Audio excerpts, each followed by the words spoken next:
Good evening, and thanks so much for joining us on this Sunday. We begin tonight with a sharp escalation in the public rift between President Biden and Israeli Prime Minister Benjamin Netanyahu. This weekend, the president took direct aim at Netanyahu's war strategy in Gaza, and today, Netanyahu pushed back.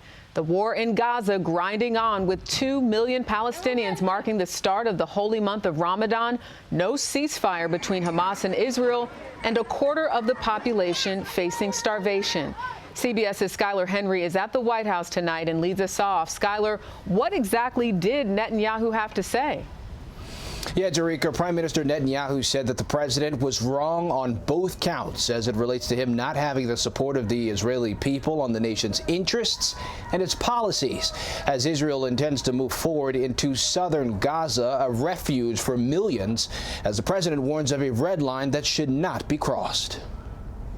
He's hurting Israel more than helping Israel. It's contrary to what Israel stands for, and I think it's a big mistake. President Biden not mincing his words, criticizing Israeli Prime Minister Benjamin Netanyahu and calling for Israel's war with Hamas to come to a ceasefire. As humanitarian support by plane and by sea heads to the region, the World Food Program is warning that a quarter of the population in Gaza is one step away from famine. It's a desperate situation.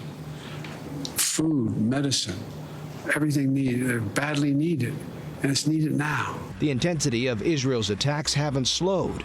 On Friday night, a blistering airstrike hit one of the tallest buildings in Gaza, home to nearly 300 families who were only given 30 minutes to evacuate. The United States of America cannot be complicit in this mass slaughter of children. Lawmakers are split. Some critical of Israel's tactics, others of Biden's condemnation of Netanyahu.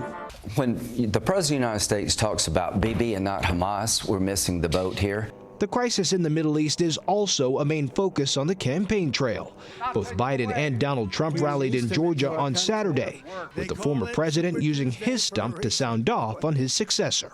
When you think of it, inflation wouldn't have happened, the attack on Israel wouldn't have happened, the attack on Ukraine with Russia-Ukraine would have never happened.